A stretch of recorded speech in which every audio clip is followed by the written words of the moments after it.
There is a team that went on from dominating the league a year ago to being the absolute rock bottom right now.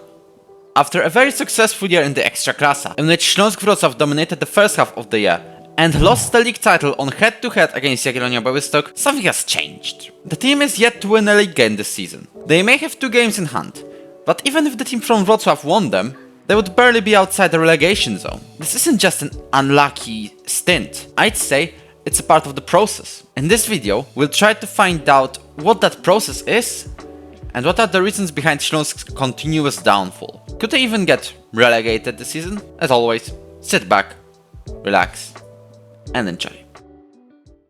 Before we look at a wider perspective, I want to look at the previous season and ask first, how did Śląsk even get good in the first place? We could say one of the reasons is hiring Jacek Magiera back as a coach. And sure, he deserves a lot of credit. He was handed the task of saving Śląsk's 2022-23 season and did just that with the crucial wins against Wisła Płock, who later went down despite an amazing start to the season, and Miedź Legnica, already relegated by that time. Into the new season, it looked like Śląsk will go through another year of struggle, with only 4 points in first 4 matches. I still remember Koki Hinokio making the worst long shot ever that somehow went in. But then, something changed.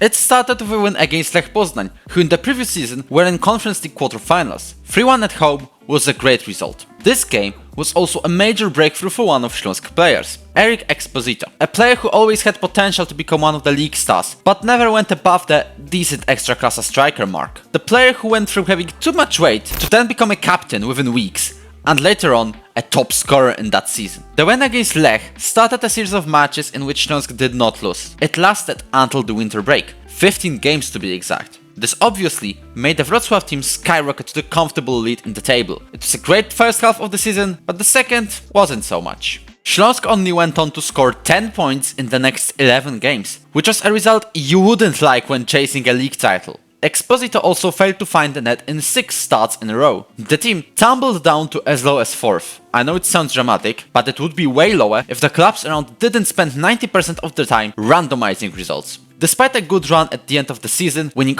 all of the last 4 games, Jagiellonia went on to get their first ever league win, level on points with the team we're talking about today. People still blame this miss from Patryk Klimala as the single reason why the Militarians did not claim the title though. So, what changed from that time? The top scorer, Eric Exposito, has left on a free to Qatari side Al Ahly SC. Nawal Leiva, another key attacker, left for 2.5 million to Maccabi Haifa in Israel. The replacements?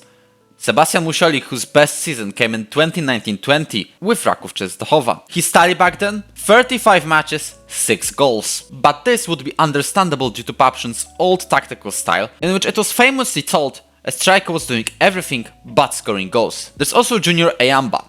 Okay, he was injured when he joined, but after a single start he disappeared. Needless to say, 6 out of 9 goals for Śląsk were scored by defenders this season. The top scorer is a left back, Tommaso Guercio, who the team brought in from Inter Milan youth team. I think the diagnosis is clear here. There is no attacking force in the team, and we can pretty much say the replacements aren't good enough so far. And this map of shots from a game against Lech is a good proof. The director of football, David Balda, claimed the club doesn't have €1 million to just spend on a striker, even though there is a list of 12 great Ekstraklasa strikers, which you have on the screen right now, who were signed for a total of €400,000. There is some hope in Jakub Świerczak though, who joined mid-September as a free agent and scored in his first start with the club against Motor Lublin. His signing doesn't exclude another point on my list, and that's this bad run of form that is happening today. It isn't really a bad run of form, to be honest. Śląsk has been struggling in the league since more or less 2014. If you look at their position history, there are a couple of seasons when the team did play better, like 4th place in 2015, 4th in 2021, 5th in 2020, and almost winning the title last season. But I'm looking at this chart and cannot ignore a slow downward spiral. The 2021-22 season, especially, was saved only thanks to a great start. And the next season, 22-23, was saved only thanks to a last-minute return of Jacek Magiera and a good run of form from Johnny Yeboah and a bit Eric Exposito, who helped Śląsk get to second in the league next season. Between April 2021 and May 2023,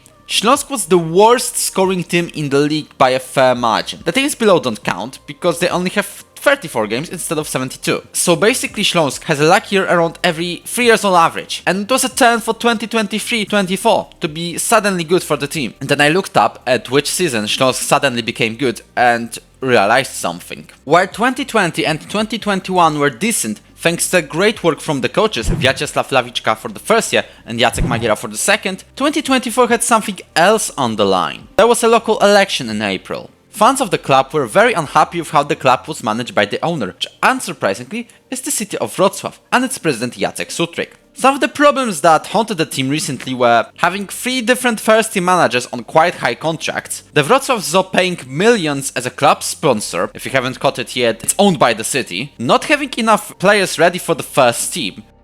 Whatever the hell was happening here, or most importantly, a very long saga of selling the club. The city of Wrocław and Jacek Sutryk obviously were interested in completing the deal with Westminster, a German real estate company that moved to Poland, as its owner, Marian Ziburski, is of Polish descent. This has been a topic going on for over a year and was one of the talking points of the campaign before the local election. Sutryk won it to secure his second term in charge. So obviously, you should expect the club was sold as promised.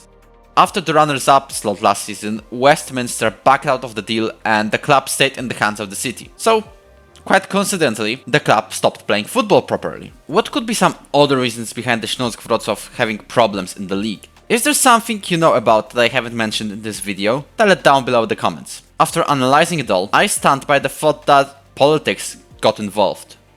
Again, if you enjoyed this video, you can hit the like button and subscribe to the channel. I'll be very grateful for that, and as international break is going on, there were some shocking call-ups to the Polish national team. One of them is Maxi Ojedele, who only played 3 Ekstraklasa matches before the call-up. I think it's a good decision, which I explained in the video you have on your screen right now.